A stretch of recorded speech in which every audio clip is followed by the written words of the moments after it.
and what are the very many technical aspects. All that is being shared today. So hope definitely this particular session will be of real use. So with this, I share my screen.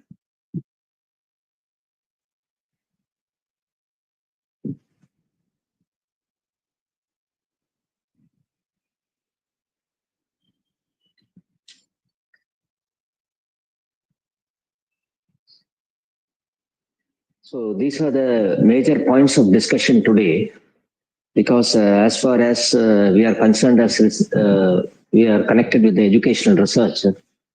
So we have an important component called research tools. Actually, many research scholars would ignore this particular area, wherein we generally think that research tools are part of the research process. But to the extent when we try to define the importance of research tools, it seems the overall importance of research tool continues right from you select the topic till you write the last chapter, like summary and findings. The significance of research tools in educational research is a bit more when compared to other research, other areas of social sciences. Because in educational research, we are very much concerned with the outcomes. We are very much concerned with the sample that we select, because it is not like a casual research that we can pursue on. There are framed objectives, there are framed hypotheses, and even the outcomes are very much expected in the field of educational research for the implications for the further study, all that. So primarily, when it comes to the point of conducting serious academic researches, especially in the field of education, research tools play a very vital role. So this is a point of discussion. Beyond that, we try to, maybe with the time, we'll try to cover the classification characteristics, probably the technical aspects of what are the very many steps that are involved in construction of a tool, the validation process, the standardization, all that we'll try to cover, a scoring manual, scoring procedure, because whatever is there, what I've presented in the slides, I may not be reading through each and every line of the slides, but they're very important slides I'll try to explain, with which hopefully we'll cover almost all the areas concerning research tools.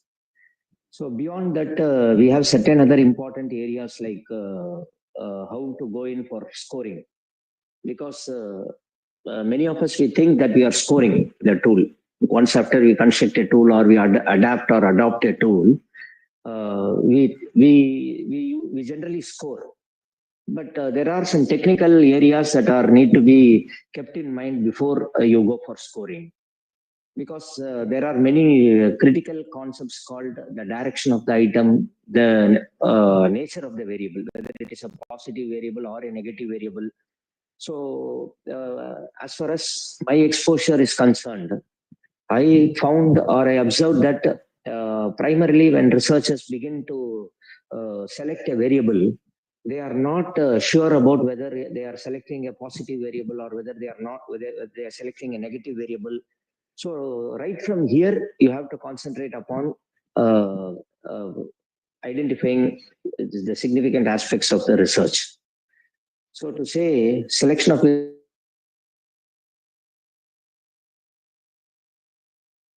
wherein you have certain variables like independent variable and dependent variable. And when it comes to the point of PhD degree or higher degrees, beyond that, if you go for PDF or any other projects, definitely you are not going to limit yourself with one or two variables. Maybe you go for you go for having more than two or three independent variables, or you may go for having two or three dependent variables. So, however, the research design matters. Ultimately, the concept of selecting the variable matters most. So when you select the variable, primarily you should be able to concentrate upon knowing whether it is a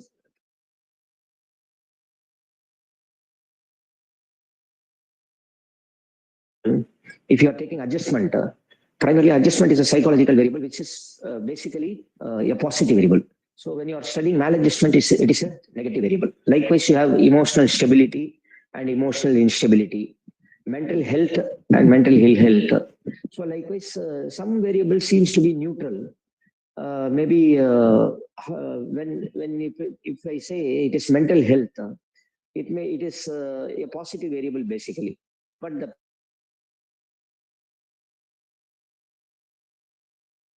variable will define whether you are handling the variable in a positive way or a negative way.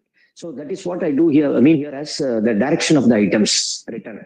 So if all the direction of the items are negative in nature, then the variable, the mental health that you are trying to handle in your study will be a negative variable. So it seems to be a positive variable. Sir, kindly excuse me, sir. Please, ma'am. Sir, your voice goes in and out. Can we make Okay, it? ma'am. Yes, yes. Okay. There is Okay, ma'am. fluctuation. Okay, ma'am. Yes. Thank So, okay, ma'am. Okay. So this is the most important thing that we need to remember. Firstly, you should be able to identify the variable, nature of the variable, and the nature of the or the direction of the items that you are writing, which defines the nature of the variable sometimes. So similarly, why there is a need to review tools? Generally, we review literature. Many of the studies we generally review. Maybe we classify it as Indian studies and foreign studies. Likewise, why we are not reviewing tools? So this is a primary question put in one of the most important doctoral research handbook called the Routledge Doctoral Students Companion by Routledge 2018 version. So there they insist on having a separate area in our according to the APA norms under the guidance of AERA, American Educational Research Association. Now they insist upon going for a review of tools because tools are the most important component based on which the entire thesis is carried upon. Maybe all that we introduce, all that we review in the second chapter, all that contributes to ultimately the third chapter. There is a methodology based on which we go for the fourth and the fifth one. So ultimately, your research is carried throughout almost all the significant aspects of your research, right from framing your objectives till the summary or findings or implications. Everything is carried based on the tools. So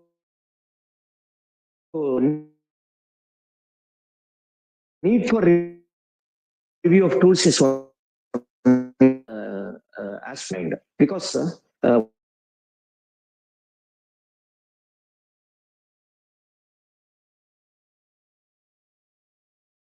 will give you more exposure on tools. So this is one important area that we may not we are exposed to in Indian context. And similarly, understanding respondent psychology for effective construction and administration of research tool is another important area. So nowadays we construct a tool and we go in for data collection as just a process. We don't consider it as a very significant process, but we have some tool, we just go for getting the data. And once we get the data, we sit for analysis. So this is the mere importance that are given to tools in the present day context. But it is far deeper than we basically understand. So that we'll discuss in the forthcoming slides. So these are the common questions. Hope my slide is visible for you. So these are the common questions we have. As researchers, you should know that certain questions are to be answered by yourself firstly to understand whether you are okay with the tools, okay with the understanding of the tools. So why there is a need to review tools? So there's a first question each and every one of you should ask. It's simply somebody suggesting a tool to you or your variable, or it is not simply Googling your tool and finding out a tool, finding out some tool and making it ready for your study. So that is not the actual picture. Firstly, you should be able to understand the significance of the tool. Then you need to go for a wide review of tools. Because for example, if I select the same variable, mental health, there are many tools available. But when you go for reviewing of tools, you will find one wonderful tool called the tool on mental health by Ian and Thorpe. Ian and Thorpe. So likewise, for each variable that you come across, there are wonderful tools available in the international context and even in the Indian context. So that's why I am insisting more on this particular area. And similarly, the second question is that whether it will be okay to adapt already available tool in the present. Excuse me, sir. Ma'am? Your voice is not clear. Oh, is there any way to increase? Is it audible firstly? So you can increase the volume when you. Okay. I have increased to the maximum extent I have increased it. Okay. Okay, ma'am. Okay. Thank you, sir. Okay.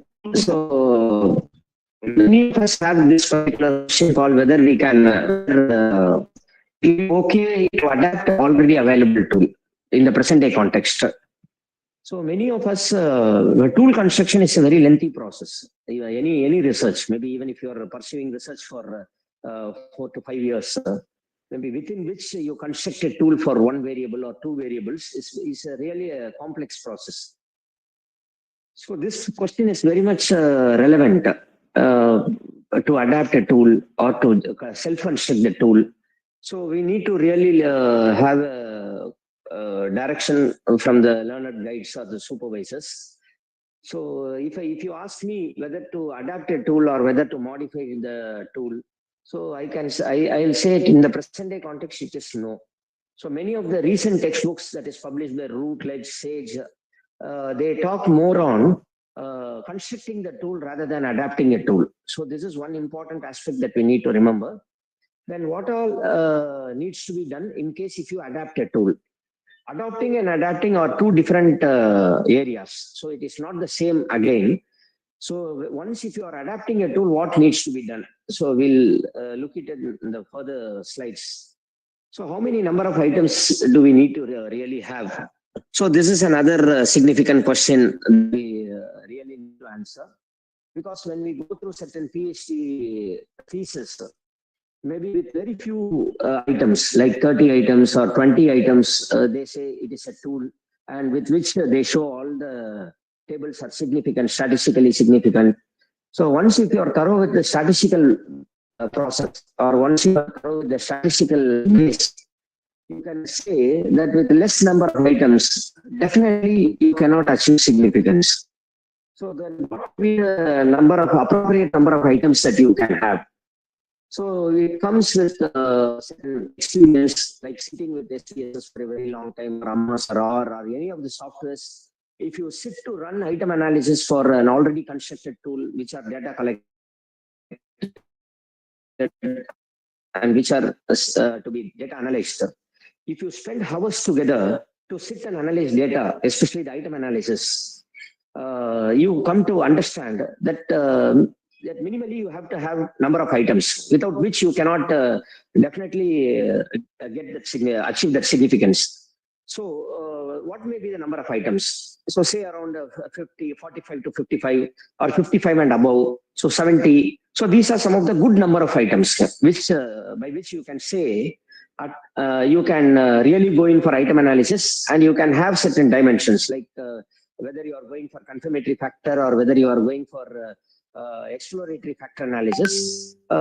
These number of items are okay. In the sense you can have 45 to 55 or 60 number of items. Minimum items, I'm talking about the minimum items. Maximum you can have any number of items. Irrespective of the number of variables that you, irrespective of the number of variables you select. But minimum number of items per tool, when you have this many number of items, it is sure that your tool will definitely provide the level of significance that you are aiming for. And the number of dimensions under each variable also matters. Because say if you have 55 items, 55 number of items, for which you have eight dimensions, then definitely it will be difficult for you to gain significance. Because these are all the evolving concepts with regard to tools, evolving technical aspects regarding tools. Because when you go for on Z, in those volumes, there may be one tool with 40 items where there are 8 dimensions. Each dimension will have 3 to 4 items. With the evolving of many statistical softwares, now it is clearly different. Clearly, you could easily identify when you're trying to run the item analysis. when you have minimum number of items like 45 or 55 or 60, then you should have then there is a rationale of having each under each variable. Say if the adjustment is a variable for which you have 60 items. With home adjustment, you should have minimum of 15 to 20 or 11 to 18 or 19, 20 items. So 60 items, you can have 3 to 4 sub-variables. So this is what I come to say. So even if you are having less number of items like 50 to 60, even the dimension should be limited. The sub-variable should be limited. There should not be many variables taking upon all your items, like 3 to 4 items per sub-variable. So it should not be like that. In the software, when you try to run, you may not gain significance.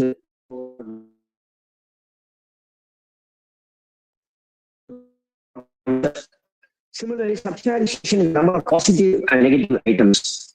Previously, if you take a tool, for 40 items, maybe around 36 items will be positive, 4 items will be negative. Nowadays, with the application of softwares, when you go for data analyzing using softwares, again, this is going to have some effect.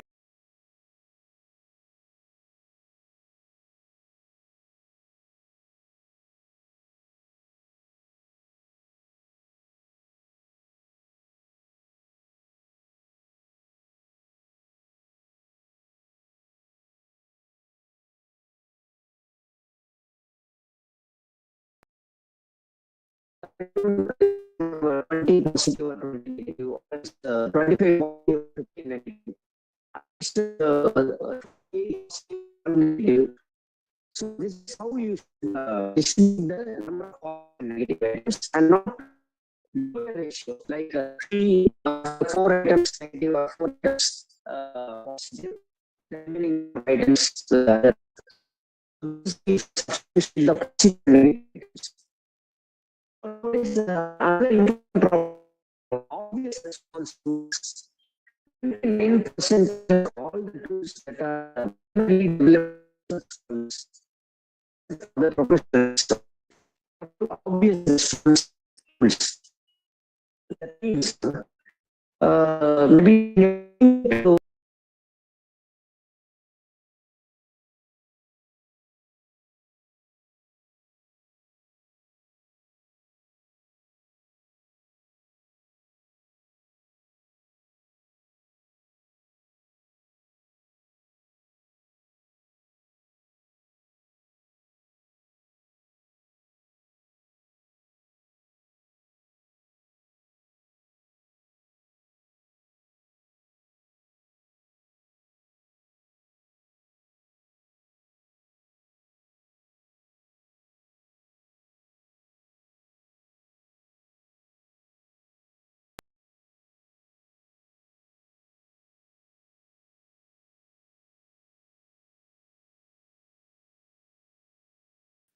items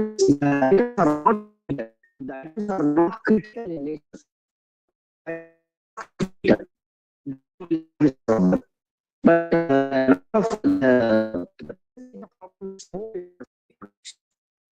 But because when there are three of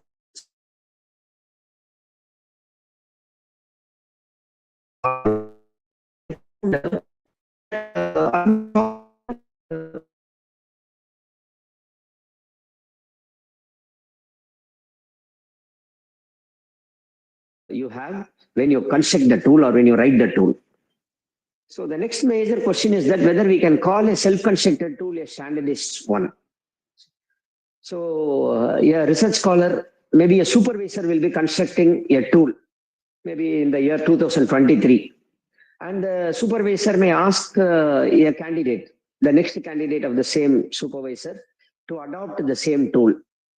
And in the third chapter, they will be writing, I am adopting a standardized tool. Whether it can be written in such a way or whether we can call a self-constructed tool a standardized one, maybe with a lot of references, I can really say you cannot call a self-constructed tool, that too within a short span of time or within a cross-sectional studies, with the cross-sectional studies, you cannot call your tool a standardized one. because it has to be, it is a very longitudinal, standardization process is a very longitudinal process. You should not think once you find reliable, your tool becomes standardized. No, definitely it is not so. You are finding the measure, the very validity and the reliability measure you are finding, based on which you cannot say that your tool is a standardized one. All the studies, all the tool that is developed for aiming for a particular study, for a degree or for a project, it is all cross-sectional study tools. Any tool that is basically that comes across a long time, you say the same example like Bell's adjustment inventory, which was constructed during 1913. Even after a century, it still stands true. So you can call that tool as a standardized tool. Likewise, we have many tools called MBTA, Myers-Briggs type indicator. So a lot of tools are there. The previously mentioned tool like Ian and Thorpe tool, Saracens tool. So these tools, they are in the field for more than 50 or 60 years or even 100 years. So those tools you can call it as a standardized tool and not the one that you develop or your supervisor would have developed in the recent past, maybe within 10 years or 20 years. Okay. So it has to have commonality. It has to go through the culture fact test. It has to go through across many samples. It has to go through many sample study contexts. So likewise, based on which you can call your tool as a standardized tool. So this is a very significant area. And the next important question that we can ask is that whether we can fix subvariables whenever we start writing the items for a variable. For example, say if you are studying a variable called maybe stress, while writing the items itself, whether we can go for identifying the subvariables, then we can put in, if under each, maybe if it is stress, you can have 3 or 4 subvariables. You are planning to write around 60 items, based on which you are planning to have 3 or 4 dimensions, subvariables. So under each subvariable, you are planning to write 15 items. So whether we can do it or not, you can do definitely. Before doing that, you should really refer to theories, because the subvariables that you are choosing cannot be either be defined by you or by your guide. Beyond that, if ever you are making a study in a selected area, you have to go through a lot of theories. So any theory, the theoretical base of any variable will provide you key areas, key definitions. So those key areas has to be taken into consideration, and those key terms are to be defined as a subvariables. So all these has to be thoroughly done based on the theoretical basis. So this is what I wanted to insist here. You can have subvariables even before you construct a tool. You can have the subvariables defined, but from where you will define these subvariables? So it has to be defined based on the theory. The theoretical basis is very important for any variable that you are selecting. So that is the primary purpose why we go in for review of studies. Okay. So these are all the very important concepts when it comes to the point of tools. And further questions are this: whether the items need to be simple and clear really. Because it is commonly said that all the items has to be really simple. It needs to be very clear. But when you go through standard research works like educational research by John Creswell, Richard L. Gay, there are many other volumes, Matt Henn, Mark Weinstein. These books convey that serious research, academic research, management research, all these research, whenever you are trying to pursue research in these items, maybe the items need to be complex, need to be technical, because when it is technical and critical, definitely it may not be simple. So that is what we need to understand at this particular point. It cannot always be very simple. And whenever you put a plain question, or whenever you write an item, a direct item, then there is no purpose of calling it as a research instrument. You can call it as an opinioner, or you can simply call it as a questionnaire for a general purpose. So whenever you aim for achieving significance, or whenever you are planning to study a variable in a very critical way, the items need to be a bit complex, bit technical in nature. Obviously, it may not be very simple. Definitely, it's not clear. So whether item analysis is possible for fixed scales? Definitely. Item analysis, there are many concepts or many confusions with regard to item analysis. Because whenever we say it is item analysis, item topic correlation is different. Inter-item reliability is different. Simply item analysis is different. So item validity is different. Okay. So we are trying to find the item validity in most of the context. If it is a psychological tool, item validity is a major thing that we are trying to find out, because this is available with any of the standard research methodology textbooks.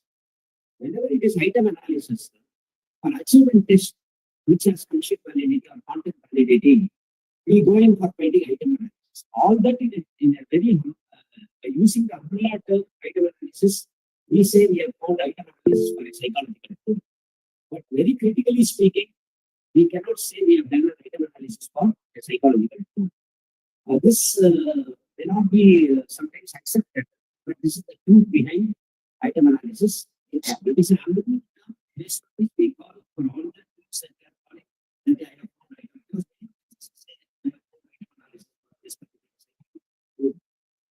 But it's actually item validity, inter-item validity, item correlation, or all this have actually been found. For achievement test alone, we call it as item analysis. The major purpose of finding out item analysis is finding out difficulty index and discrimination index based on the diagnostic chart. So when diagnostic chart is possible, if you have the answer correct or wrong, you only in that case we say that a diagnostic chart is possible. Based only on the diagnostic chart, finding out the difficulty and discrimination index is possible. So it is a bit technical, but when you go through certain standard text, you will definitely accept it. So for achieving this, the word item analysis is you can attach the item analysis. As a number matter, we can use item analysis. Clearly say, I have found item validity. Okay. Or you can say item differentiability. So these are the terms that are being used by maybe any standard text. Okay. So that is one very important question. The other important question is that the nature of the variable, which I already spoken about. Another thing is data collection process. So when the data has to be collected, the result has to be present in the field, the present, even though maybe in modern times all these theories are not accepted. But for me, maybe I'm trying to do a value in the project. Whenever the researcher is present for data collection, then I can say the data, the real data is correct. If you're trying to collect data by secondary sources, tertiary sources, in serious research, like academic research, I can say that it is not a data collection. It is not a thorough, or it is not a very committed data collection. But simply having done the data collection, you might have done that process. But actually speaking, it is not a data collection process, because in any of the serious research, let's say academic research, the researcher has to be present in the field. The researcher has to have direct contact, the communication with the respondents, samples. So based only on which you can write the thesis, you can write the hypothesis.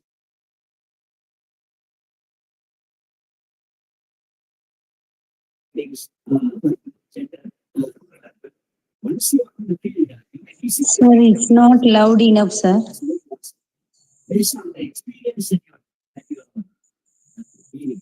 Excuse me, sir. So this is the second criteria. The validation of the tool with regard to the present sample. Excuse me, sir.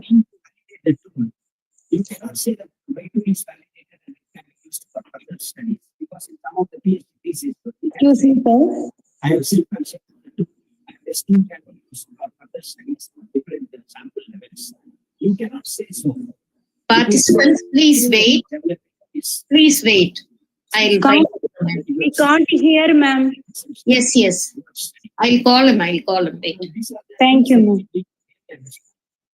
So what needs to be done to standardize the tool? If every promise we talk about it. So there are the standardization process is a very longitudinal process. So kind of we'll talk on it. So interpretations. Then you can write interpretations.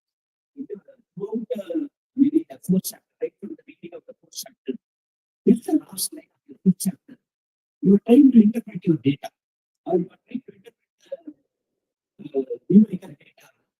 You have received based on years.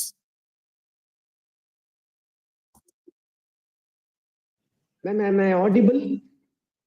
Sir, you're not audible, sir. That's what audio. Okay. Not audible, sir. From long back, not audible, sir. Okay. Kindly wait a moment.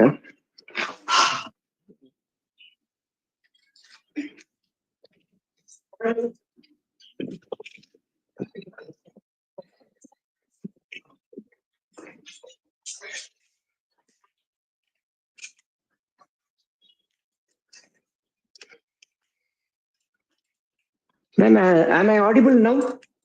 Yes, sir. Yes. Okay, ma'am. Okay, ma'am. So if I'm not audible, please let me know, ma'am, because, okay, ma'am. So I hope now it is okay. Yes. Okay, ma'am. Okay.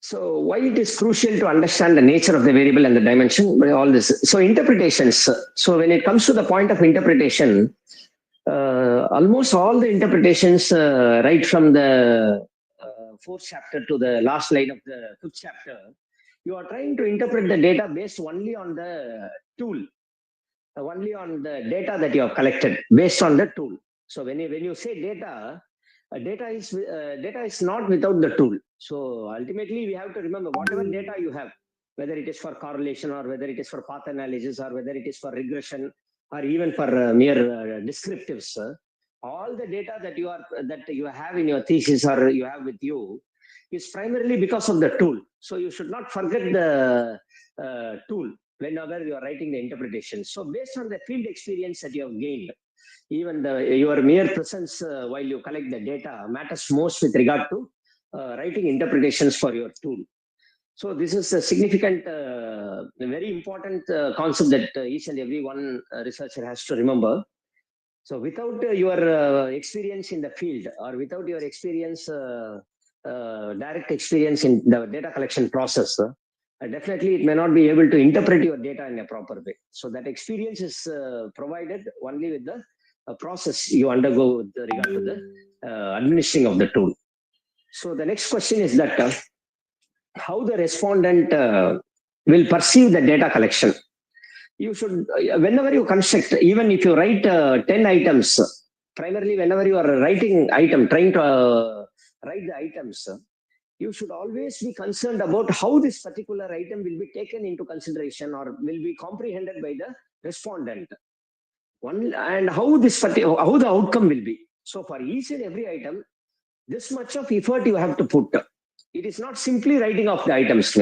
Because for many PhD scholars, I have given the expert opinion, wherein I always say, when each and every item is written, you have to really concentrate upon the respondent psychology, how the respondent will really respond to your items. So without that particular knowledge, if you go on developing a tool, definitely it may not serve the purpose. So this particular question is very important question. And why rapport with respondents, field exposure is very important while administration of a tool. So rapport with the respondents, this gives an indirect experience to understand the respondents, to understand the background of the respondent, the economic condition. Maybe the field exposure will provide you the real knowledge about what is rural, what is urban, what is the gender-based problem concerning that particular area. So all these can be understood based on the rapport with the respondents. Either the rapport is direct or indirect. Merely your presence in the field while you are trying to administer the tool will definitely provide you a good exposure with regard to understanding the sample subgroups. So these are the questions based on which we may proceed further. So the major purpose why we go for using research tools is that research tools primarily measures, it observes or documents qualitative or any quantitative data. What I am coming to say with this point is that any researcher should understand, as I have already mentioned, your entire research is carried upon the tool. You should not consider the tool is only part of the study, because I asked the researcher how much percentage your tool contributes to your study. So one researcher told me that it is 10%. I said 100% of your study is carried only by your tool. So kindly understand this. Your tools are very important. It measures or it observes, and it alone gives the outcomes. So it tests all that. You can please read through that. And another important thing is that whenever you are going for any specific measures like personality assessment, aptitude, interest, you should really understand the context of your studying, because context of the study matters most. Because nowadays many of the tools they forget the context of the variable, they forget the context of the test. They simply adapt a tool and they simply survey it. So there is no purpose in doing that. So kindly be aware of the context of the variable, context of the objectives that you have framed, based on which you try to develop an item, try to develop the items. Okay. So this is an important area. So I'm not going to go through each and every line. With this, you can understand there are quantitative means of collecting data.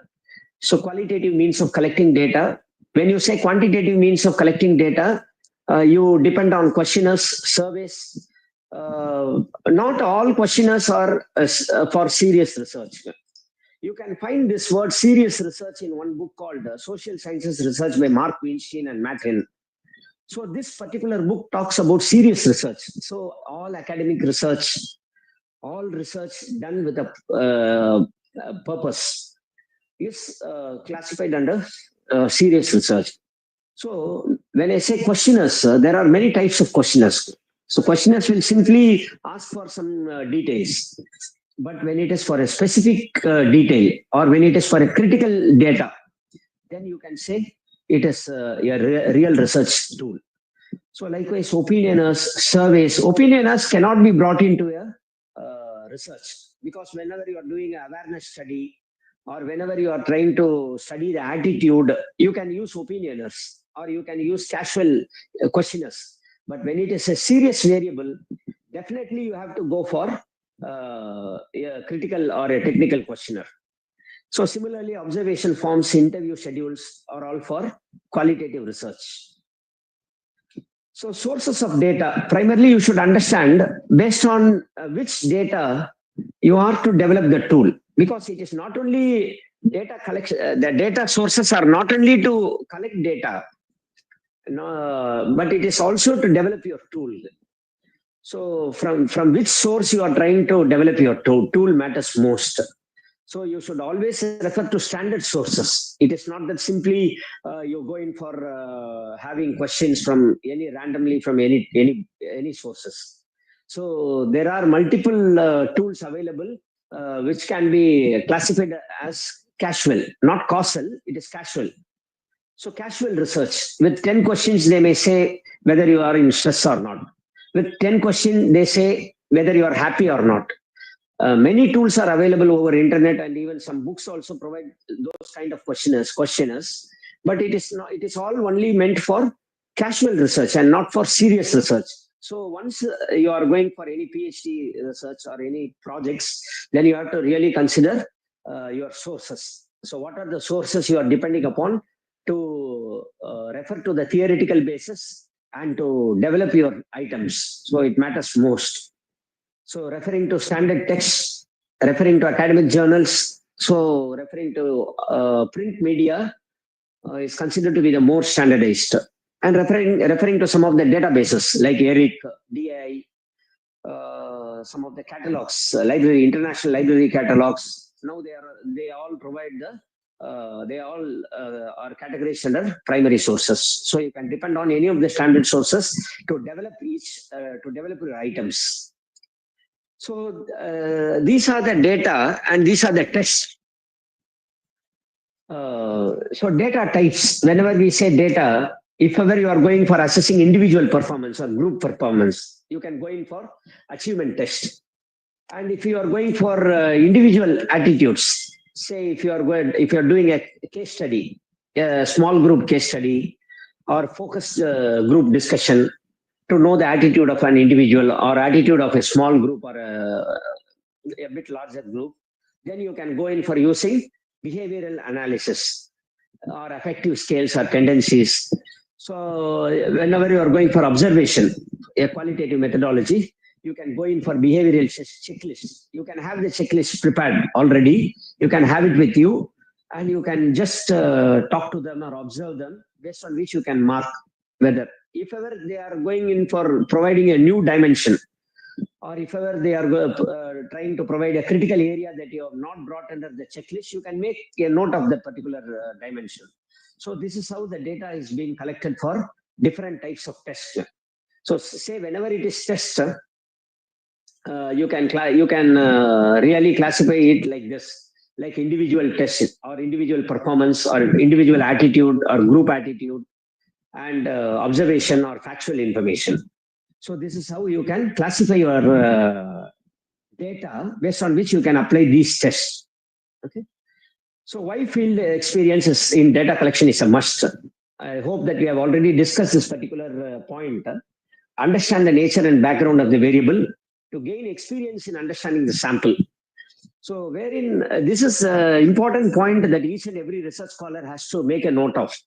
Whenever you are writing analytical interpretation, hypothesis testing, because when you write interpretation of a table, it is called as analytical interpretation. So when you further trying to interpret the data, what is presented in each and every table of your fourth chapter, it is what is generally mean by testing of hypothesis. And ultimately, you try to say whether this hypothesis is in coherence with the other studies that are made. So while you try to interpret the data in a very meaningful way, providing justifications of why there is a gender difference, why there is a difference in urban and rural, all this can be done only if you have known the field, only if you have understood the sample nature. So all this you can have only with the field knowledge. So that is why data collection, field experience is a must in data collection. So to enhance the quality of interpretation or information or data, situational understanding of the problem, sample or field is must. So if you have done a project or if anyone, one of you is very much specific in carrying out a project, definitely you will understand this far better. These points, maybe you may accept what I'm talking about. Okay. So research tools and classifications, generally in a PhD like environment, this is how your research tools are basically classified. I cannot say this is the ultimate classification. These are the basic classification. So it is generally classified as inquiry forms, observation, interview, achievement test, and psychological test. But all these forms, inquiry forms are the type of forms where all these type of forms you can have for your psychological test, for your sociometry. Okay. So if it is a rating scale, that is an inquiry form. You are trying to ask a question wherein an answer is expected from the respondent. So an inquiry form, you can apply it for the psychological test, for testing aptitude, intelligence, interest, and personality measures. Okay. So there are many other measures for which you can have these scales. Generally, we go in for rating scale. Even the use of attitude scale is critically commented in one particular book. a research methodology book by Sage Publication critically comments on attitude scale for a serious academic research. So that is one important idea that I gained by just going through that wonderful book. So these are the knowledge that we gain every day by referring to standard theories. So you have to go in for a rating scale, and how the rating scale should be, how critically the rating has to be earmarked. And when again I say rating, you cannot simply say it is always, often, sometimes, never.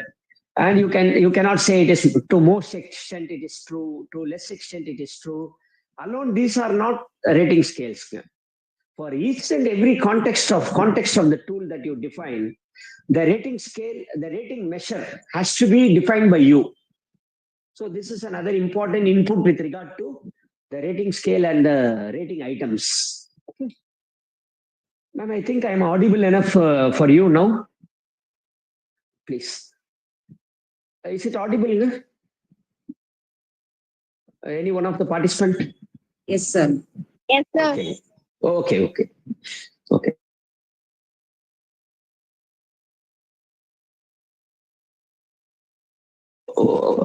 You have ultimately prepared a tool, and how you can say whether the tool is ready for data collection.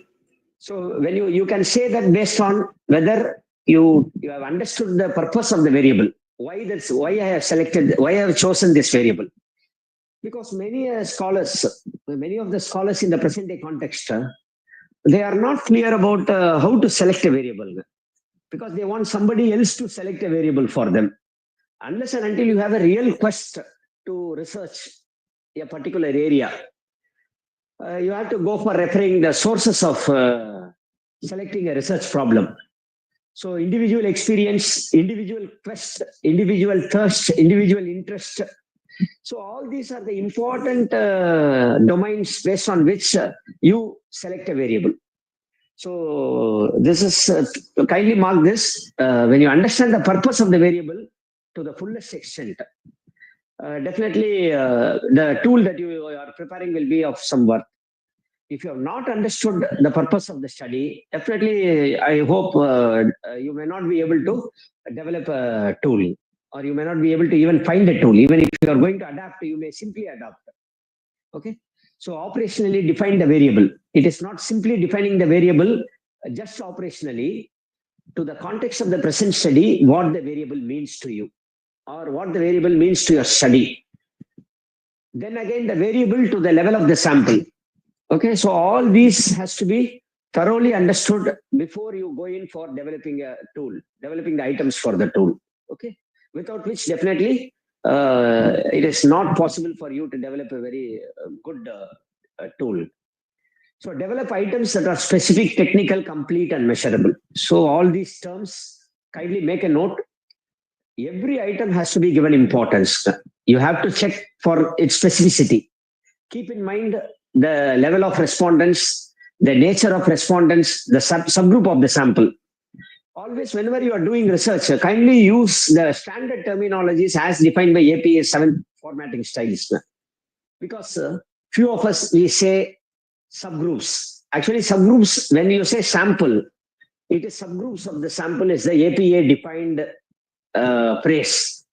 Some of us we call demographic variable, some of us we call it as personal variable, environmental variable. For each of whatever I have defined, there are specific definitions for it. When you say personal variable, the term, the phrase personal variable has to be used only for specific kind of studies, not for all the studies. And when I say environmental variables, it has to be used only for certain studies, not for all the studies. So kindly, and when I again say demographic variable, there should be some demographical impact in your study, unless and until there is no need of calling it as a demographical variable. Say if you, for example, say if you are doing a study with regard taking some slum children as your sample, then you can say it is a demographical variable. Simply, you are making a study with the psychological variable. You cannot call it as a demographical variable in your thesis. So be very specific. Whenever there is sample subgroup. So locate data based on the, try to develop the items maybe with all specificity, technicality, completeness, and measurability. So try to locate data. How to locate data? You will try to locate data based on the criticality. How critically you develop the tool, that critically you are looking in for data. When you are not trying to develop your tool in a critical way or with a technical base, you cannot aim for having a critical data, the data that gives significance, the data based on which you can further go in for analysis. Further analysis is not possible when you are getting all as not significance. Whenever you are, because many of the theses we can see, they would have got not significant for almost, say if they have 10 to 15 tables with the sample subgroups, independent variable. So in independent variable, for all the sample subgroups, there is no significance. Then why there is a need to go for further statistics? There is no need. Finding correlation or finding regression, finding path analysis, all these are not necessary basically. So you should aim for a result based on which you should move, for which your tool helps a lot. So try to visualize the data outcomes. This is very important. Try to visualize the data outcomes. So once you are collecting, once you are trying to give a tool to a learned person,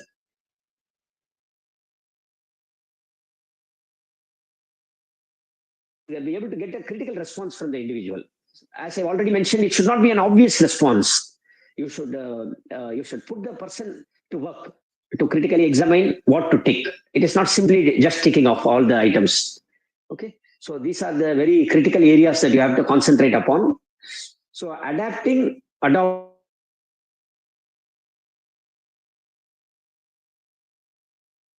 which I have referred from one wonderful text by Paul Oliver, writing a research thesis by Paul Oliver.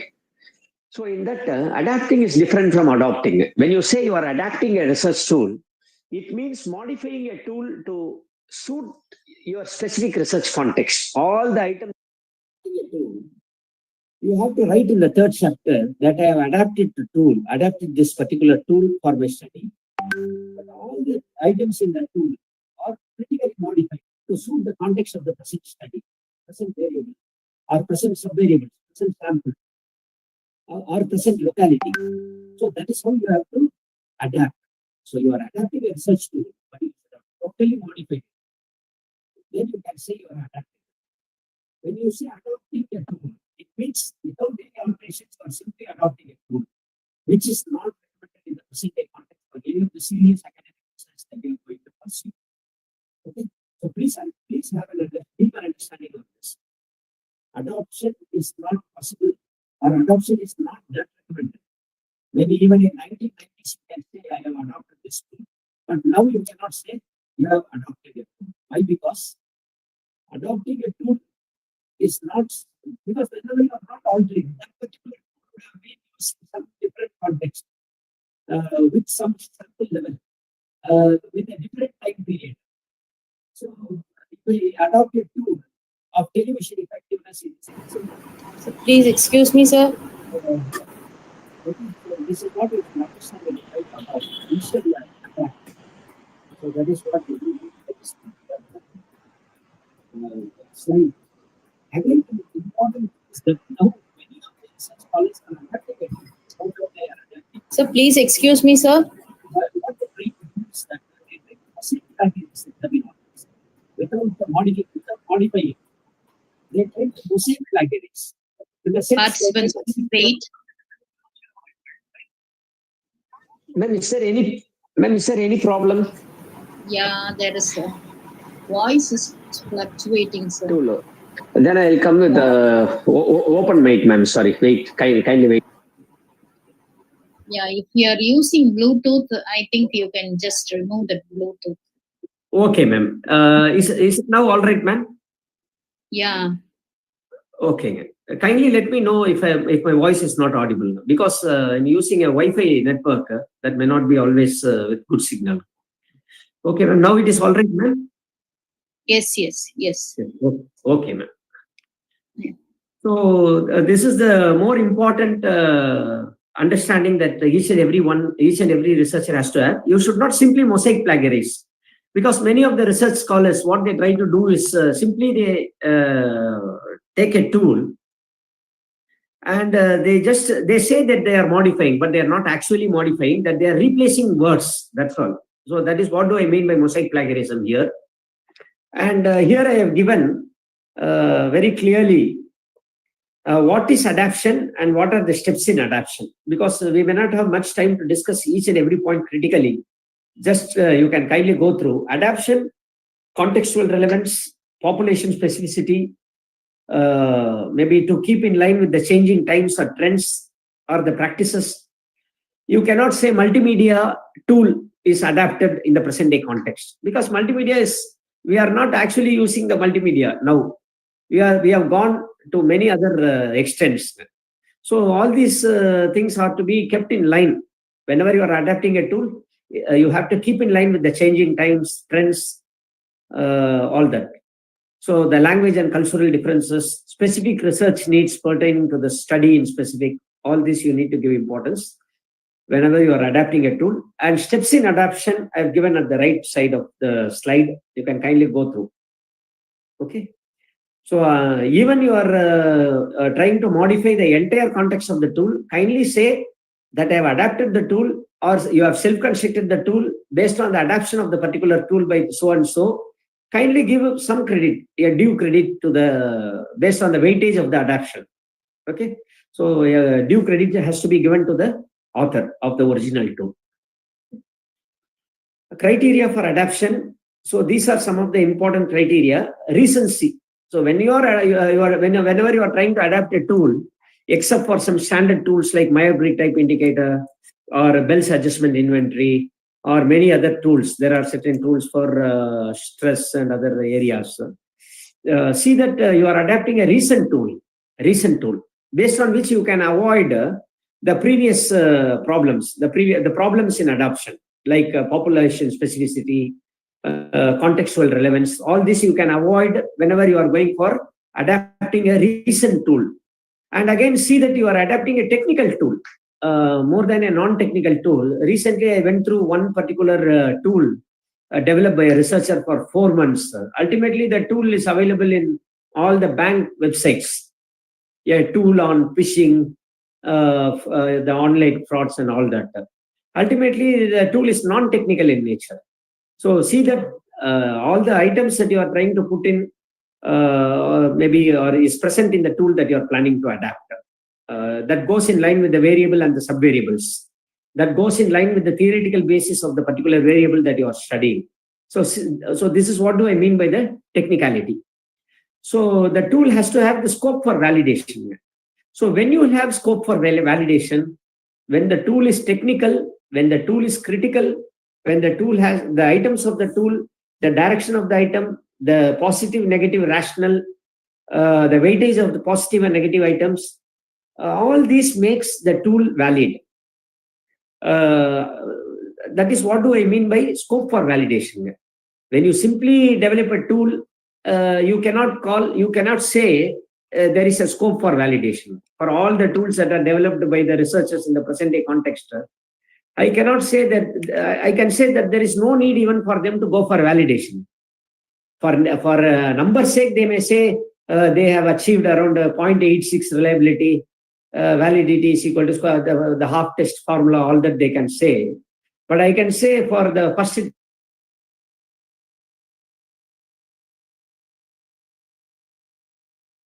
you cannot achieve any validity beyond 0.4 or 0.5.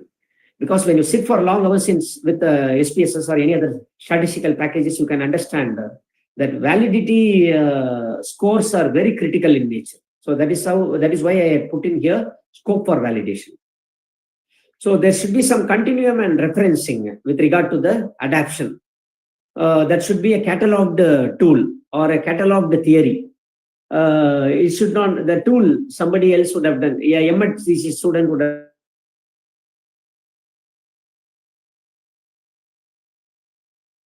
It's like this are happening nowadays. a guide would have developed a tool. The same tool is utilized for any of the studies carried by the n number of students that the supervisor guides. All these are not primarily possible. So this is what do I mean by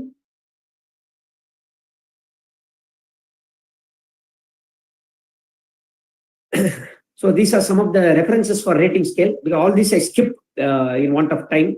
So questionnaires are to be taken care of whenever the two questionnaires that does not come in line, maybe attitudes, awareness, all these are very basics.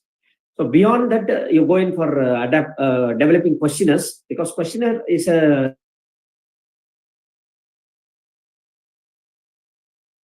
tool or a research instrument that any researcher can go in for construction.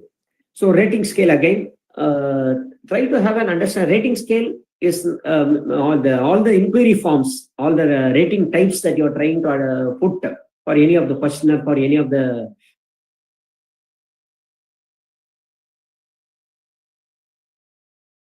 measures, may have to be logical, may have to be reasonable, may have to suit the context of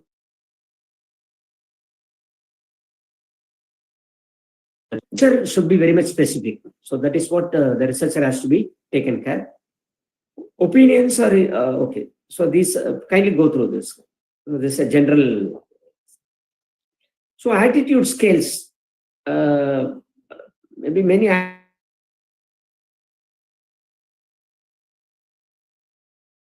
measuring management aspects like effectiveness, autonomy, implementation of one particular maybe one or a kind of policy. So all these can be done with attitude scales. But firstly, the researcher has to have a thorough knowledge of whether he or she is utilizing a scale or whether he or she is utilizing a questionnaire. Okay, firstly, this clarification has to be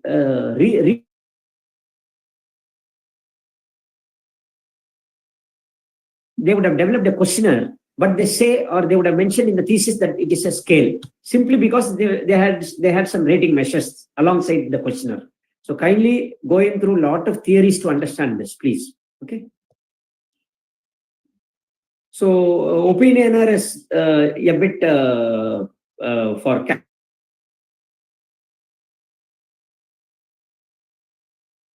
knowing the interest, maybe knowing the likeliness. For all that casual research, we use opinioners. So this is one particular component. So questionnaire is a widely based format in social science or serious research.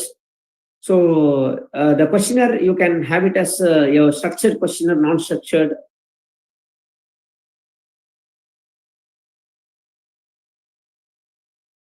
Differs, very critically it differs. You can call an interview as a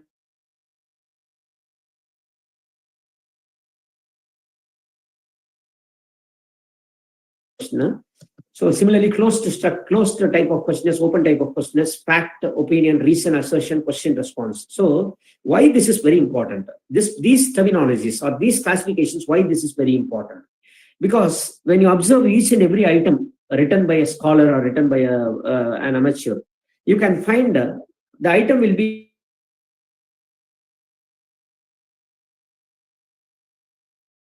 I always feel like always feel disturbed. I always feel disturbed. So I always feel disturbed is not a complete statement. Even when you relate the same statement with the variable that is selected, sometimes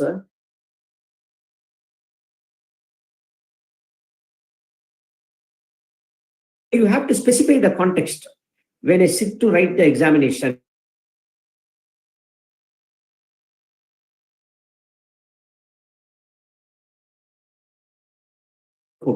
the question should have to be complete. The question have to be, the item that you are writing should be complete in all respects. When you are trying to reason it out, see that there is an assertion part of it. When you are trying to question it out, see that there is also a scope for reasoning part. When you are trying to find out the fact, see that there is an opinion part attached to your item. I hope you understand this particular area, because in each and every item, all these 5 contexts are present. Every item, any item you give me, I can say this particular thing is present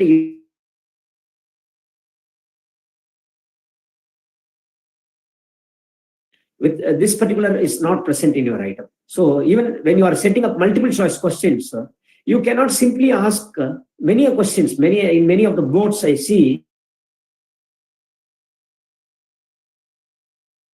animism means dash. Animism in what? Animism in the theory of Piaget means what? Or pertains to which level? So likewise, you have to relate it to the context. Unless and until you are not relating it to the context, the item by itself is not complete. It is not technical. So I hope you would have understood. Then again, I have put in some of the types. So general scale, maybe we are not going for any numerical scale nowadays because we need descriptive measures. So generally we are going for verbal measures. I will try to let you know with one slide what are the very many different verbal measures you can have other than the regular ones, like always, often, like to the most extent, to least extent. So all these can be avoided. For the if ever as a research scholar or as a serious researcher doing a project, if you develop a tool, you can have your own measure. Even one wonderful doctoral research guide provides guideline of how much weightage with how many words you can have a measure. That is also defined in a wonderful text. So to a maximum of 7 words, you can have one measure. The word I measure, if it is what is a measure? If you say always, it is a measure. Likewise, you can have your own measure. So that is what I do mean by here. I mean by having your own measure. So generally, we are going in for descriptive measures. So directional measures, generally, we are not using it in a very serious research, like 1 to 10 or 10 to 1. The respondent may not know what is 1 to 10 or 10 to 1. If you are going to appear for an interview in a company, they may ask simply, they don't tell the direction in what they are going to measure. They may simply ask you, what is your level of self-confidence when you give a scale of 1 to 10? When you say 10, they put very complex questions. So sometimes when you say less, I am 3 or 4, then they may put some questions pertaining to that particular level of self-confidence. So these are the things that you have to understand. It is not only for the interview, even if it is for the item, you have to create your own measures to get very specific measure. So these are the general item responses we have. This slide, I hope that the slide that is presented now, it is all very general, undecided, sometimes moderately important, fair. So strongly agree, always very important. So all these, a moment please. So all these are general response sets. The measure, maybe in a set, it is called as a response set. So these are some of the other measures. So this particular thing that you can, the first column, response set, keeping this in mind, you can create your own response sets. Frequency. Are you really trying to know the frequency? Or you are trying to understand the quality, or you are trying to go for intensity or agreement or approval or awareness or importance or familiarity, satisfaction, performance. So these are the things you should be taking care of. The other things you can easily frame. The only thing is that what type of response set you are going in for. So that is very important. Okay. So features of a research tool. So not all that I'm going to read. Minimum of the information required for the research purpose. A research tool should reflect the minimum objective. So many researchers and supervisors will ask when we give expert opinion. Maybe sometimes an expert may write, the items does not reflect the objectives. The items does not reflect even the variable and the subvariable selected for the study. The items stand apart from the study variable, stand apart from the study sample. So likewise, expert opinion is given for many of the research tools. So why those types of research expert opinion is given? Only because they don't understand the purpose. They don't understand the data. They don't understand the demography of the study. So these are the important things that one has to remember before you go in for developing or adapting a tool. Seek only the data which cannot be obtained from other sources. Say rural and urban by itself, it is a source that is obvious. Whenever you are going for data collection to Viluppuram, Kalakurchi, it is obviously rural. Then why there is again a need for you to say rural and urban? So whenever you are going in to collect data from a rural place, again you are asking them whether your salary is annual salary is more than 5 lakhs or less than 5 lakhs. What is the need for it? So see that these may be avoided. And ultimately, another most important thing is that you always should use legitimate, decent terminologies. I can see in some of the tools, they use illegitimate terminologies like poor, rich, illiterate. So gender also sometimes not more welcoming. You cannot always discriminate gender. So that is why the Lewis Cohen book, even I can say the page number of it, it talks about having the subvariables having the subgroups of the sample is not purely recommended based on the sample grouping alone, but you can have subgroups based on the variables also. So that is what is recommended in the present day context.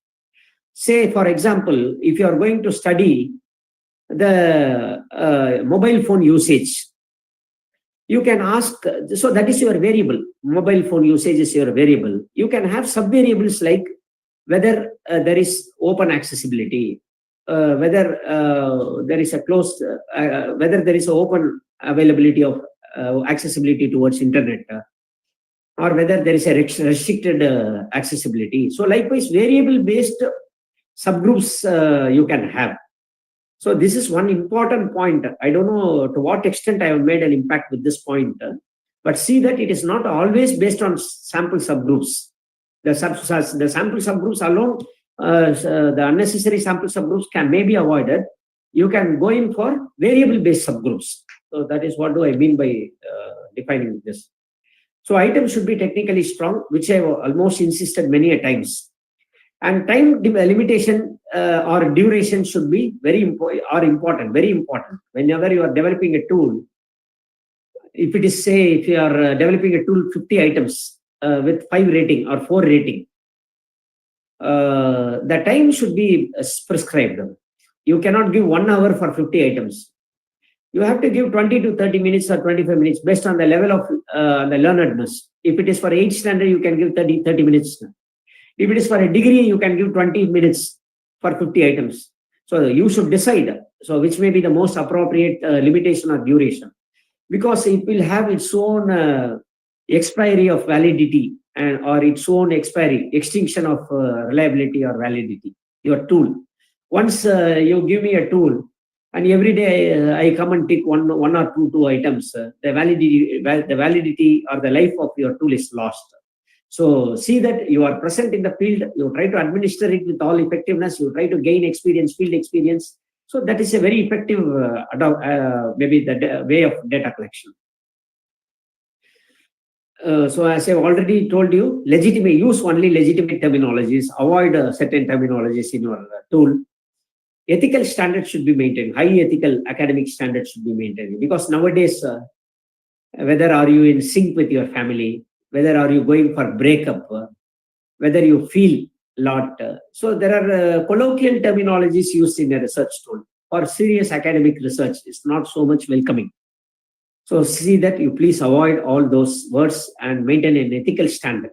Okay, and don't use jargons, because to use it when somebody says when somebody's tool is found to have ethical standard, will have so many jargons, unnecessary. So try to practically use the terminology. Practical terminologies may be used in your tool. So should enhance the precision of research outcome. You should always concentrate on the research outcome. For every item, you should aim for an outcome. So then only you are a very good item writer. Okay. So see that it is culture fair, gender bias free, avoid ambiguity. Ambiguity in the sense, technicality should not be confused with ambiguity. Technicality is different, criticality is different, ambiguity is different. Okay. So maybe with the examples from items, I can explain that. Hope you may understand. So this is another important slide that talks about the forms. Actually, reliability, we don't call it as type. We call it as method. More than calling it as a method, we can call it as reliability forms. You can enjoy the terminologies. I have earmarked two books. One is by Richard L. Gay, and the other one is by John Creswell, wherein generally they don't use the term reliability method. But in some of the theses, even I am not trying to just project it for the sake of projection. I have found that this reliability type has been adapted. You cannot say that. Reliability is primarily a method, and beyond the saying it as a method, you can say it as a form. So what are the very many forms of reliability? So it is mentioned here. You have test, retest, odd even, alternate form, so rational form, rational equivalence, so iterator. So these are the forms we have for reliability. The purpose, the frequency I have mentioned. Want to make a screenshot, you can please make a screenshot. You can deeply explore this particular slide. Definitely you will find out the reliability in a very better way when you try to apply this particular slide. Okay. So sources of validity. So validity, we know types of, whenever we say validity, we generally say types of validity. And in common books, we find 5 types of validity. What is FCCCP? Face valid, content validity, construct validity, concurrent and predictive validity. But other books, many other higher level or advanced books will give you many other validities. There are more than 100 validities that are even mentioned in one wonderful research work. So you can refer for that. Here I am talking not of the types of validity, but of the evidences of validity. So what evidence you have when you construct a test, what is the evidence you have in hand that establishes the validity? So when you are constructing an achievement test, a max candidate is literally selecting a variable called problem solving ability. For that particular variable, he is trying to construct an achievement test. So what evidence would he have? The evidence based on the test content. The content is the major component there. So that is the evidence. So say when you are trying to develop a tool on cognition, on understanding the behavior of an individual, there the response process is the evidence, how they are trying to respond. So what type of behavior you are trying to observe, or what type of behavior they have expressed. So the response process is the evidence there that provides the validity. So researchers, maybe the budding researchers, I tell you, simply don't sometimes quote in your thesis that content validity, concurrent validity, predictive validity, all that. We cannot simply write. You have to have a evidence for what type of validity, what evidence we have. And this particular evidence constitutes to what type, and then you can go in for what test, then you can quote what measure. Okay, so there are a lot of connections in trying to quote the validity. It is not simply quoting a validity, because research methodology is the heart of the thesis. It is, I always say, research methodology is the heart of the thesis. So with regard to reliability and validity, 99% of all the 100 theses, there is a misinterpretation of validity and reliability. And even the measure, the numbers that they are projecting there, by simply looking at the number, any good statistician will tell this could not be the number that would have been achieved by this particular method. Okay, so there are elaborate theories or elaborate understanding or elaborate work, number of hours, quantum of work that you have to put in to understand what I am talking about. Maybe if you are choosing odd even reliability, the maximum of the test score will be somewhere lying between 0.5 to 0.6. I am talking about the maximum measure. The common measure will be somewhere between 0.3 to 0.4. So this you will understand by just doing, by trying to conduct maybe the validity test repeatedly using a standard software. Okay, so these are the things that you have to really take care of. So characteristics you already know. I'm just your objectivity is one major criteria. So the items that are technical in nature also has to be also has to have objective characteristic. So whenever you are writing a critical item, it should not be understood only by few individuals. It should be put in plain terms so that everyone should understand it, but should be able to respond in a different way. Should be able to mark in different response set that you are providing. So objectivity is an important criteria. The other things that applicability or usability, it depends on the technicality of the item. So tool construction process, I'm not trying to go deep into each and every phase. The first one is planning phase. Obviously, what all you plan, right from what variable, what sample, research objectives, trying to relate your development of the items regarding the research objectives, hypothesis, all that research questions, major assumptions, variable. So all relevance comes under planning. So if you are adapting a tool, old version and new version of the items has to be justified. Formulation, why certain scorings were chosen. So planning stage is an important stage. It is a very elaborate stage right from day one. Once after you would have selected your variable, see that you review of related literature. Going for trying to find out, studying the literature is a sublime process. It is a everyday process. Likewise, once your variable is fixed, developing a tool is also a sublime process. Every day you have to do it. So planning stage is a very critical stage. I am very happy that still some serious research supervisors are sending the scholars are open enough to ask for expert opinion. If time permits, I will even share some of the expert opinion that we have provided. So they will openly come, maybe they will openly send their candidates to experts to ask for opinion. Once the opinion is not okay, they will ask the candidate to simply follow the comments that are given to simply develop a new tool or to modify the tool. So the open-mindedness is one important aspect. Even some of the research scholars, once if you are trying to establish or once if you are trying to express what is being written there, when you are trying to give a true comment, they may not be able to accept. They are not accepting it. Like they think that whatever they have written, it should be simply be appreciated. That cannot be done. That cannot. What is that? After listening to all this, after looking into all these slides, could you say any of the tool written by a scholar could simply be appreciated for namesake? It cannot be done. So expert opinion is an expert opinion with critical comments, with critical suggestions.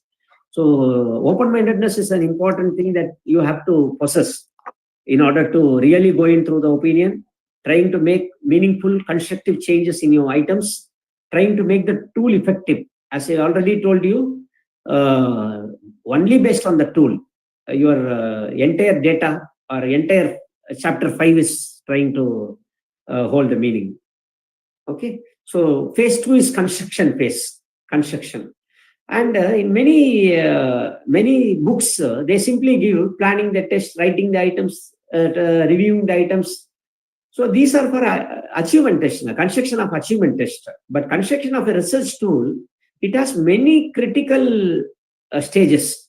Okay, so developing specifications with regard to each and every subvariable based on the theory pertaining to the variable selected. You have to go through a lot of theoretical basis. You can question how many of the research scholars are going through theories with regard to the subvariables they select. It is a question mark.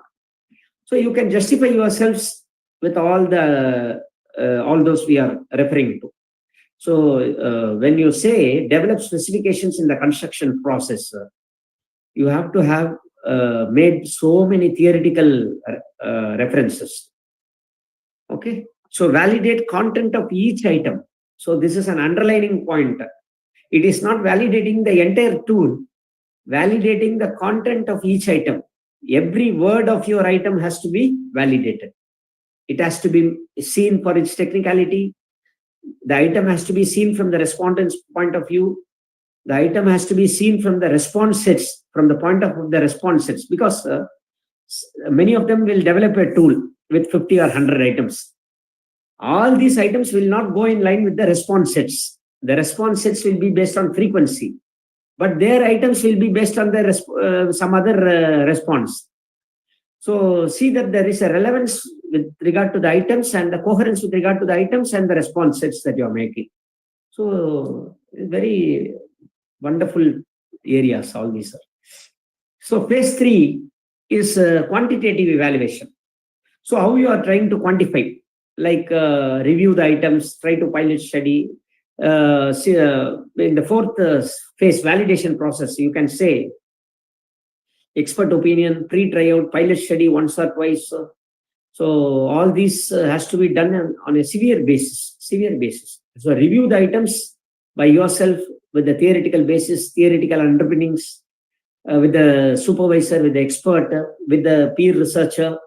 So do all this. Okay, these are the 4 phases that you have to primarily remember. The first phase is planning. The second phase is construction. The third phase is quantitative evaluation, and the fourth phase is validation. And in any of these phases, had you seen one term called standardization? No. Why?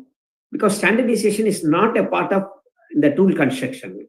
It is a longitudinal process. So that's why in none of the standard books, they would have referred standardization as one, because in some of the books I can see in the tool construction itself, they would have inserted standardization. So it is not so.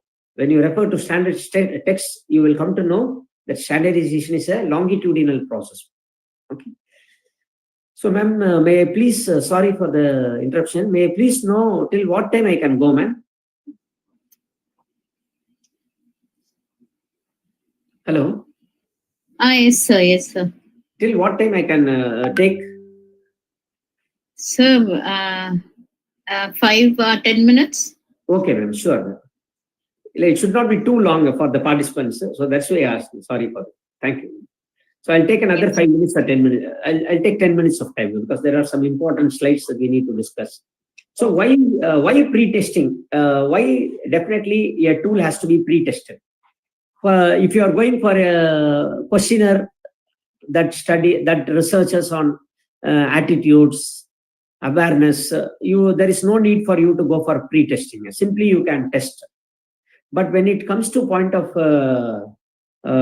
serious academic research, definitely your tool has to be put to pre-test. Many a pre-test. Maybe the primary review that you are doing by yourself is also a pre-testing. The expert opinion, not only with one expert, to number of experts, maybe 1 or 2 experts, 3 experts, because in during 90s, 95 to 2000, when you go through certain university, because we travel to Bangalore University, travel to certain other universities in other states, we are made to travel. But nowadays, everything is available in internet. When you go through the thesis of those days, they would have made an appendix with the expert opinions. All the expert opinions will be put in appendices. Okay, so there will be plain comments in the expert opinion. But beyond that, they had an open-mindedness in those days to annex the expert opinion. So pre-tryout has to be done for many number of times with different, maybe if your sample level is secondary, you can go in for higher secondary. You can go in for whenever you are trying to specifically study with the 8th standard. A pre-tryout can be done with 7th, 8th, 9th, even 10th or 11th or 12th. So likewise, you can find to what extent, to what sample level it is more reliable. So while pre-testing, you have the freedom of going beyond your relevance, going beyond the fixed frames, fixed notions.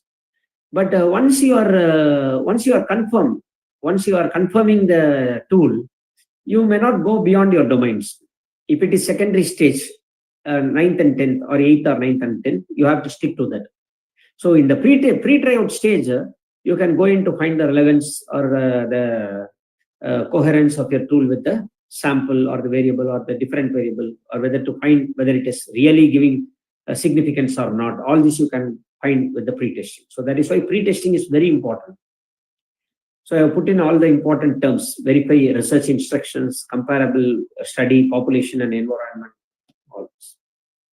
So organization of the items. So response sets is very important. So don't put, actually previously I used one term called obvious response. The technical term or the technical phrase to indicate that obvious response items or obvious response scales is put here like response acquiescence. So 99% of the tool that anybody, maybe if you are working in a place, many of them will try to come for data collection.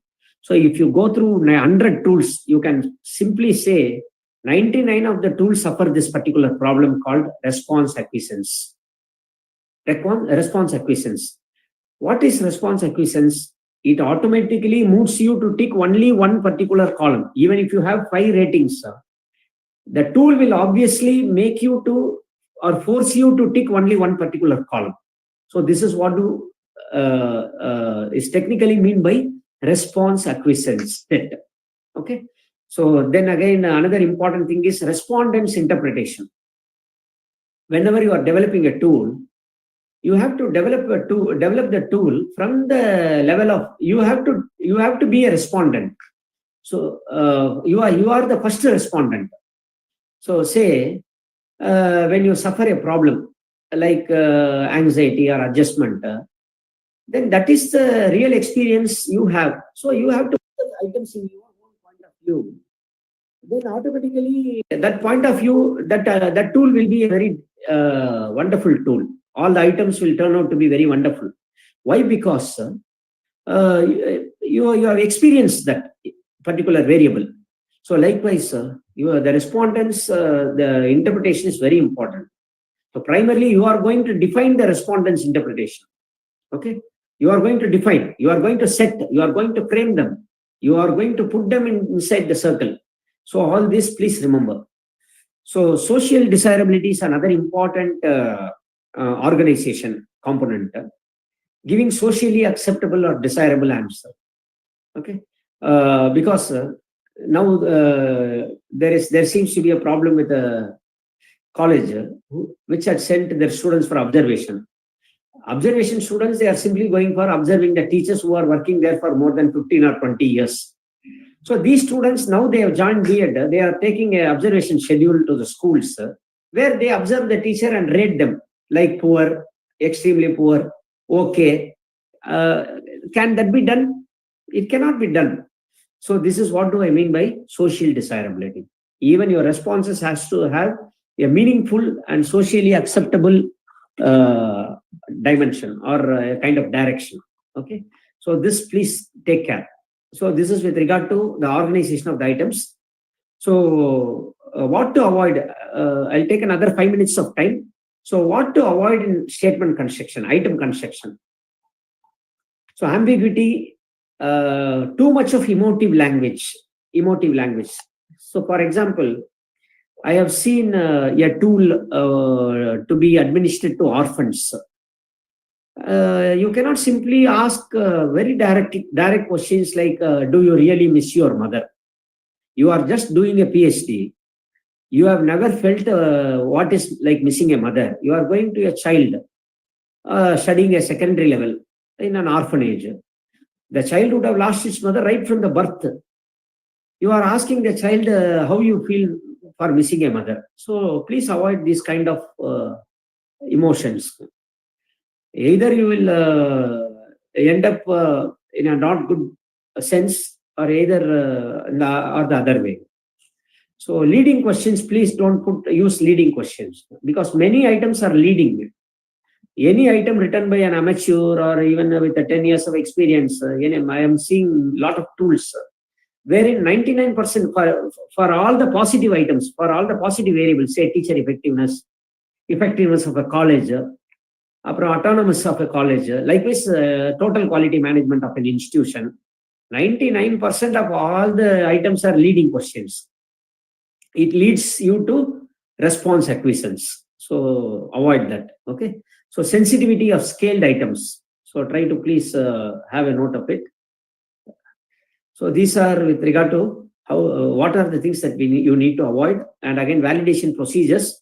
And ultimately, what I'm coming to say with this is validation procedure does not end in the third chapter alone. Third chapter with by just completing that third chapter, you are not just trying to say your tool has enough validity and reliability. The entirety of your thesis will tell whether your tool is valid or not. So please keep in mind that even finding out reliability and validity alone does not, does not end your validation process. Okay. So how you have concluded the study, what summary you have written, what hypothesis testing is not present in any of the thesis nowadays. But when you are doing a hypothesis testing, you will know what kind of coherence does it have with other studies of what times. So all these define your reliability and validity. Okay, it does not end only with your tool alone, but also with the data, the significance levels, the futuristic perspective, like when you find regression, what kind of contribution it makes. So without manipulation, if you do a regression, the maximum of the contribution will not exceed 0.5, 50%, maximum 45 to 50 for the first time or second time developed tools. But now we can see any of the contribution levels in regression is 80% or 85%. What is the possibility of getting 80 to 85%? So go to any statistician, tell them that I have 80% of contribution when I have selected my independent predictor variables to the dependent variable. It is not possible. Please understand all this. Researchers, please make a serious note of all this whenever you are presenting a thesis to a learned community. So standardization, as I've already mentioned, it's a very longitudinal process. So it has to have so many diversity. It has to undergo so many, it has to meet so many diversities.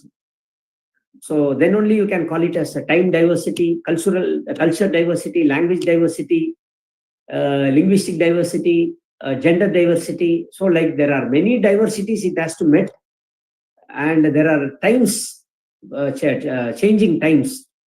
As I've already mentioned, Bell's adjustment inventory is still relevant. Why? Because it is ultimately standardized tool. It is in line with all the listings that are given here. So it remains relevant for a long period of time. Period problem relevancy is there. Effective testing of results is there. Simply calling a tool standardized is not acceptable unless the tool is proved for its reliability and validity over a period of time, say a minimum of 10 years. So within 10 years, even the supervisor could not claim that my tool is a very standard tool. Okay, these are the common errors that they are making. Another important, maybe I'm about to stop my presentation because it's already 8:20. I'll take one or two more minutes. So scoring manual for any self-constructed tool, kindly prepare a scoring manual, an elaborate scoring manual. So in some thesis, I see scoring manual is just 2 or 3 lines. How it is so? Measurement of the tool is different. Scoring procedures are different. Scoring manual is different. Okay, please understand. Your scoring procedure is different. Measurement, how to measure the tool is different. What are the rating you are providing? What are the direction of the tool? Negative item, positive item. All these are with the measurement. So your scoring procedure is different and your scoring manual is different. So kindly prepare a detailed scoring manual if ever you are doing a project, because for any project we are expected to develop a self-constructed tool, a data set based on the tool, and a scoring manual. Okay, so these are the very many aspects that you have to prepare whenever you are preparing a scoring manual. So direction of the items, there are a lot of slides left here. Direction of the items, the possibility of interpretation. So with this slide, I will try to stop with my lecture. So a researcher will come and give a tool. If you ask them what is the sum total of all the scores, they will say a sum total. So a student have achieved, if you say, for example, sum total is 120 marks. So 40 items they have, 3 ratings they have. So 40 into 3 is 120 is the ultimate total they have.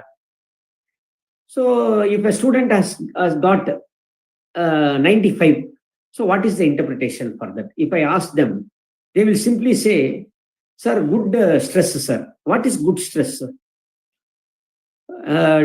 So when this is one commonly, again, to repeat the same thing, 90% of all the interpretations of scores that are related, that are being related to the tool that is constructed are obviously incorrect, unless and until you understand the nature of the variable, direction of the items, then the interpretation of the scores is done. Okay. So there are a number of slides left. Okay. So with which I stop my presentation, and I'm extremely thankful. 1 minute, please.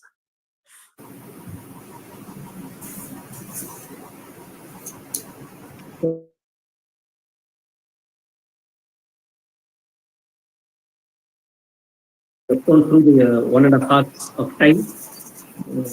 I'm very much thankful to the organizing secretaries and members of Stella Medical College, especially my own guide, Dr. Mrs. Alma ma'am, and Reverend Sister, and all the faculty from whom I still learn.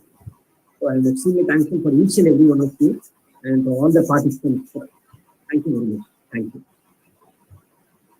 Thank you so much, sir, for enlightening us on research tools and its applicational perspectives. May I now request Dr. Carolyn Jabasarna, Controller of Examinations and Assistant Professor of Mathematics, to formally propose the vote of thanks.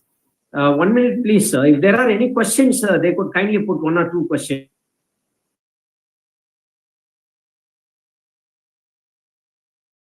If they have a question, I don't find anything in the chat box, sir. Chat box. Okay, ma'am. Okay. Then it is okay, ma'am.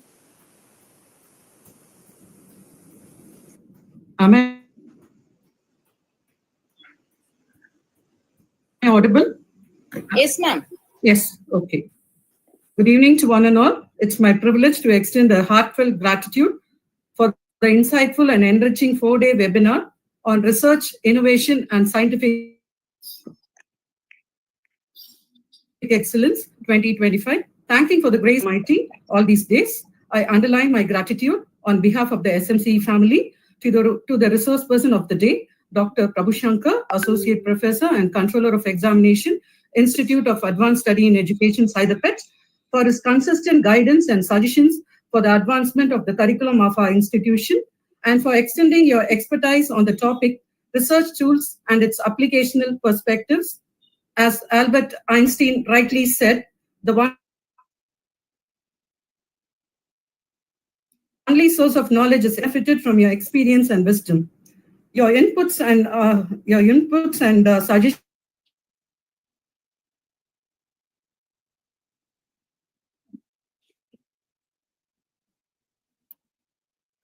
There is for her support and wisdom. There is a break in your voice. Sorry. Okay, yeah. A sincere thanks to our Honorable Secretary, Dr. Sister Ruby Alangara Mary, for her support and wisdom in fostering a research culture in our institution. Thank you, Sister.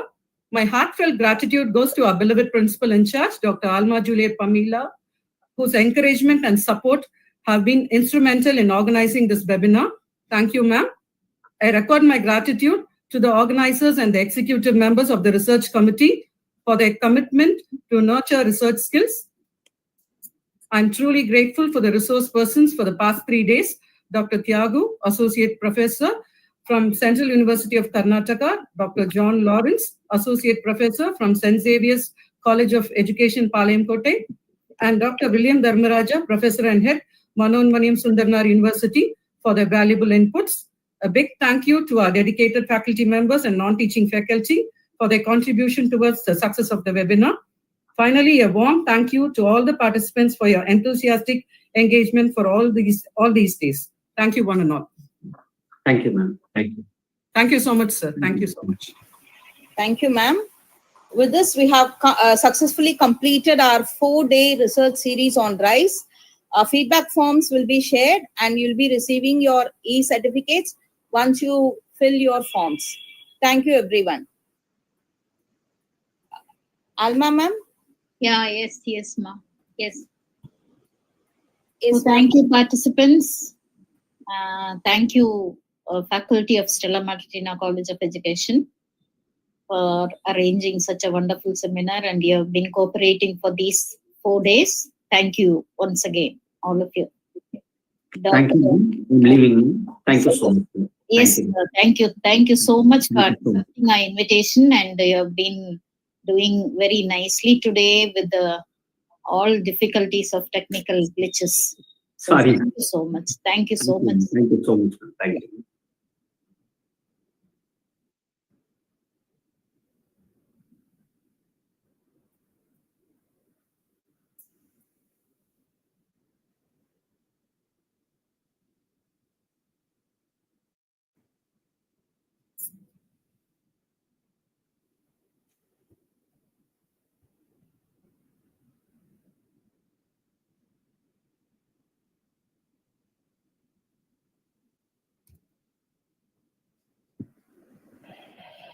So thank you very much for the technical team also. Thank you.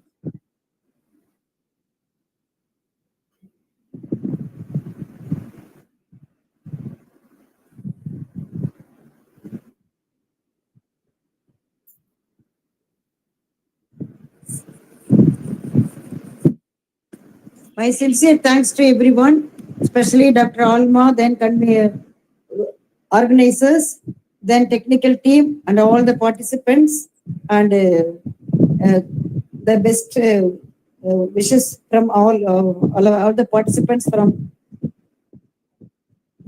all who attended this meeting. Thank you all. Thank you, sister.